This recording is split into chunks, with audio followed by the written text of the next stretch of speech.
আজকে খাবো হলো চামড়কিনের সবচেয়ে অবহেলিত এক সময় সবচেয়ে অবহেলিত একটা রাস্তা ছিল। এটা যে এলাকা অধিকাংশ মানুষই আমি না বললেও চিনবেন এই এলাকাটা। তো এখন কিন্তু আমাদের নতুন চেয়ারম্যান আসার পরে থেকে অনেকটাই পাল্টে গেছে। এখানে যে এইটুকু হলো ইটসলিং, এটা হলো আমাদের চামড়কিনের কাটারা উপকূলকি রাস্তা, ঠিক আছে। দেখেন এখন কিন্তু এই জায়গায় এটুকু ইটসলিং হয়ে গেছে,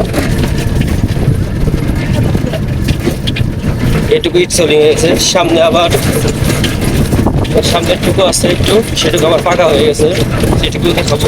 এটুকু ইটসলিং এই জায়গায় দিয়ে আমি 7 দিন আগে আসছিলাম, 7 দিন আগে না, এই 7 দিন আগে, মাসখানিক হবে। মাসখানিক আগে যখন আসছিলাম তখন দেখছি যে এইটুকু সম্পূর্ণ ভাঙ্গা ইটসলিং করতেছে।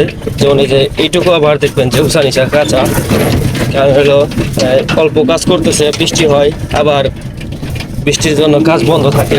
এই যে এইটুকু মাটি ফেলে রাখছে, উঁচা নিচা ছিল, এটুকু মাটি ফেলে রাখছে। বেশি না, যে 200 গছের মতো এখন ইটসলিং হওয়া বাকি আছে।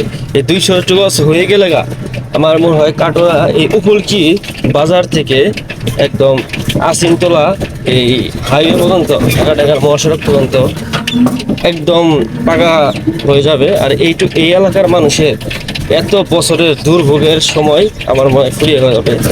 সবাই এত খুশি হবো, আমার হিসাবে তাদের এলো মসজিদে তখন মিলাদ করে দেওয়া উচিত।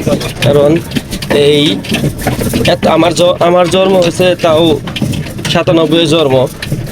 আমার বুদ্ধি হওয়ার পরে থেকে আমি কোনোদিন দেখি নাই এই কাটোয়া উপকূলকি রাস্তা কোনোদিন ভালো, কোনোদিনও কেদা মাটি ছাড়া, উঁচা নিচা রাস্তা ছাড়া এই জায়গায় একমাত্র চলাচলের বাহন ছিল হলো মোটর সাইকেল ছাড়া এই জায়গায় চলাচল করা যেত না।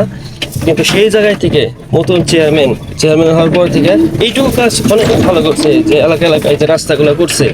তার মধ্যে সবচেয়ে সে ওয়াদা করছিল নাকি, শুনছি আমি, কতটুকু সত্য বলতে পারবো না, যে কাটোয়া উপকূলকির রাস্তা সে মানুষ চলাচলের বা গাড়ি চলাচলের উপযোগী করে দেবে। ইনশাল্লাহ আল্লাহর রহমতে সে এটা করে দিচ্ছে, তার জন্য তাকে ধন্যবাদ। তো এই দেখেন 200 মিটার রাস্তা এখন শেষ হয়ে গেল, 200 গজ রাস্তা। এখন হলো আবার সেই ইটসলিং রাস্তা। এখানেও ইটসলিং রাস্তা, এই উপকূলকি যে মাঠটা আছে মাদ্রাসার সাথে মাঠটা, এই যে মাঠটা, এই মাঠের এইটুকুই হলো ইটসলিং রাস্তা। তারপরে আবার সেই কঠোরা বাংলা ভাষায় বলা লাগে একদম চকচকে রাস্তা, পিচ ঢালাই রাস্তা। আমাদের তেলদার রোডের চেয়ে ভালো রাস্তা হচ্ছে এটা।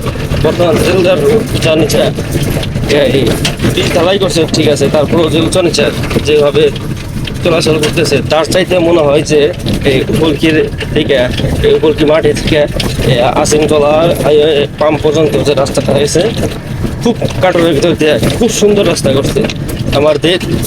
আমি অটো চালাই,